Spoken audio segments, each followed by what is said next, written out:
Il ne faut jamais sous-estimer les talents de chasseur du géocoucou de Californie. Il court aussi vite qu'Usain Bolt et se régale de crotal au petit déjeuner.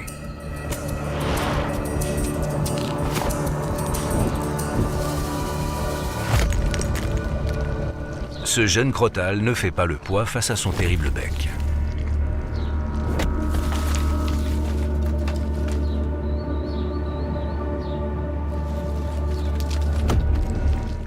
Il n'est donc pas ici question d'un Jésus qui n'a jamais prétendu être égal à Dieu, mais de Jésus qui n'a pas considéré son égalité avec le Père comme une proie à arracher, comme une position à laquelle s'accrocher coûte que coûte pour piétiner les autres lors de son séjour. La réalité est que le mot morphé dans le dit verset ne désigne pas le simple fait d'être dans la peau de quelque chose ou de quelqu'un, ou le fait de jouer un rôle.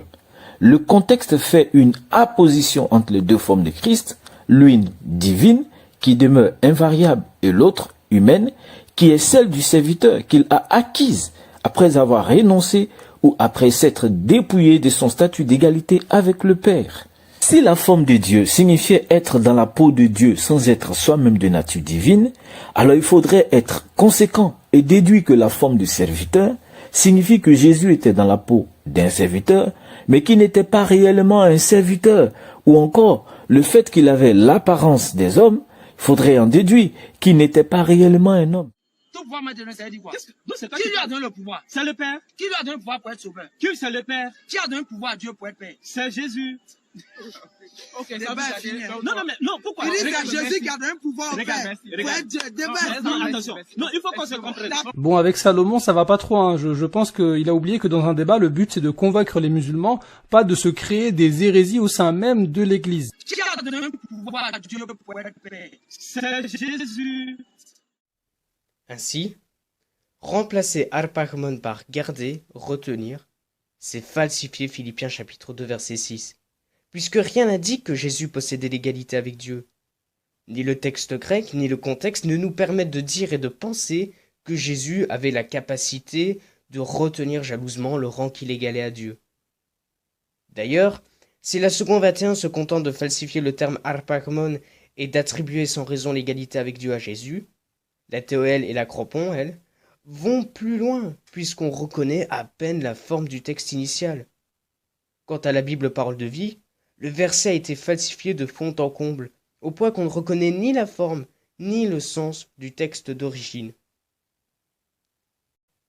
Ce qui est intéressant par contre, c'est que la Seconde 21 et la Bible Parole de Vie sont des versions modernes, réalisées par des spécialistes, par des équipes pluridisciplinaires. La Bible Parole de Vie précise dans l'introduction qu'elle a été approuvée par des spécialistes catholiques, protestants et évangéliques. Nous pouvons donc constater que même des traductions qui se vantent d'être proches des textes originaux, d'avoir été réalisées et approuvées par des spécialistes, peuvent contenir des falsifications.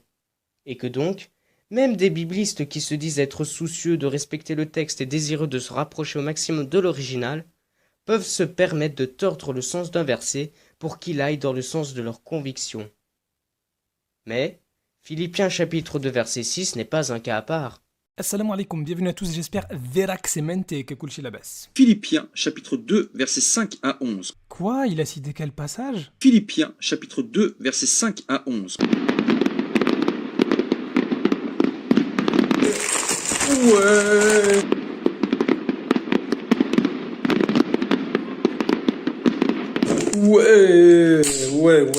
Ouais, il a cité Philippiens, c'est trop bien. Yes, Philippiens 2. Ah, c'est trop bien, Philippiens 2. Alors ça, c'est les versets que les chrétiens aiment beaucoup citer pour essayer de prouver que Jésus, c'était Dieu et qu'il est venu sur terre sous forme humaine.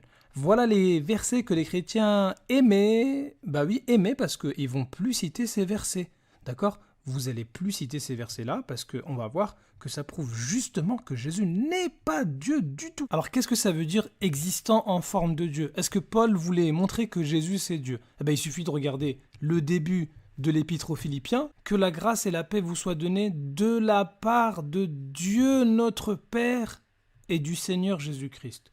Ça veut dire que pour Paul, Dieu c'est le Père de Jésus. C'est pas Jésus. Alors qu'est-ce que ça veut dire existant en forme de Dieu? Eh bien on sait que dans la Bible, il y a plusieurs créatures qui sont appelées Dieu, dans le sens où ce sont des personnes qui ont beaucoup de pouvoir ou qui peuvent accomplir beaucoup de miracles. Et c'était le cas de Jésus. Ayant toutes ces capacités-là, il n'a pas cherché à vouloir être l'égal de Dieu, mais il s'est rabaissé. Tout simplement. La Bible nous donne plusieurs exemples de personnes qui sont appelées Dieu dans le sens où ils peuvent accomplir des miracles, où ils ont une certaine puissance, ou bien ce sont des juges, mais pourtant ils ne sont pas le véritable Dieu. Et c'est pour ça que, pour qu'il n'y ait pas de confusion, la Bible elle-même décrit le véritable Dieu comme étant le Dieu des dieux, celui qui est au-dessus de tout. Et Jésus lui-même va le confirmer dans Jean 17,3. Toi, le seul vrai Dieu, ça veut dire que tous les autres, même s'ils sont appelés Dieu parce qu'ils ont un certain pouvoir ou une certaine autorité, eh bien ça ne vient pas de eux-mêmes. Et quand on regarde le contexte de Philippiens 2, Paul est en train d'exhorter les gens à être humbles, à faire comme Jésus. Si vous vous rabaissez comme Jésus, Jésus qui avait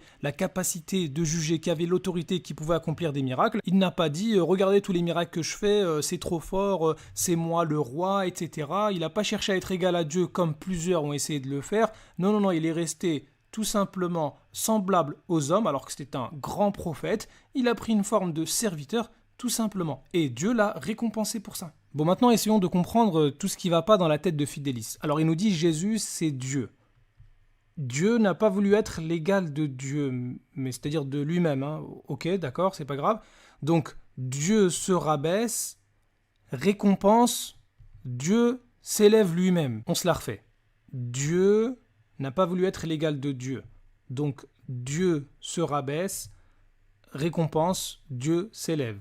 C'est pourquoi Dieu l'a exalté, donc il l'a élevé. D'accord, donc Dieu se rabaisse, récompense, Dieu s'élève. Et par sa mort et sa résurrection, il retrouve sa condition de Seigneur, Adonai, qu'il avait auparavant. Non mais attends, on comprend plus là. Dieu s'est rabaissé, quelle est la récompense? Il retrouve simplement ce qu'il avait avant, ça n'a aucun sens. Bon, j'ai fait un petit schéma pour comprendre ce qui va pas trop dans la tête de Fidélis. Alors, Jésus s'est humilié, récompense, Dieu l'élève. C'est tout à fait logique, quelqu'un qui va se rabaisser sera élevé par Dieu. Si Jésus c'était déjà Dieu avant, comme il s'est rabaissé, récompense, il va être élevé. Mais il ne peut pas être élevé plus qu'il ne l'était avant si c'était déjà Dieu. Sinon, on va dire que le Fils est devenu supérieur au Père. Ça n'a aucun sens. Donc c'est totalement absurde de dire que Jésus c'était Dieu venu sous forme humaine et puis après retrouver simplement le niveau qu'il avait avant. Quelle est la récompense de son humiliation? Il a été élevé parce qu'il s'est humilié. S'il avait déjà ce niveau, ça ne marche pas. Imaginez maintenant, je dis à quelqu'un, écoute, prête-moi 100 € et je te promets que je vais te récompenser. Et puis, au bout d'un moment, il me dit, ouais, c'est quoi ma récompense? Ah ben, tu sais quoi, ta récompense, c'est juste que je te rends tes 100 €, tout simplement. Mais ça n'a pas de sens. Et c'est encore plus absurde si c'est moi qui me prête mes 100 € et pour me récompenser, je me les rends. Jésus, s'il est élevé, il doit avoir un niveau supérieur à ce qu'il avait avant. Donc, c'est plutôt ce schéma qui est plus correct. Niveau 1 de Jésus, avant d'être rabaissé, c'était un niveau qu'il avait parmi les créatures. Il avait un certain level. Comme il s'est rabaissé, Dieu va l'élever d'un niveau supérieur à ce qu'il avait avant. Donc toujours dans le domaine des créatures. Et s'il n'était pas Dieu avant, il ne peut pas l'être après. Donc dans tous les cas, Jésus n'est pas Dieu, n'a pas été Dieu et ne sera pas Dieu. C'est pour ça qu'on aime beaucoup Philippiens. Arrêtez de citer Philippiens, sinon on va sortir les chips, on va sortir les pop-corn même.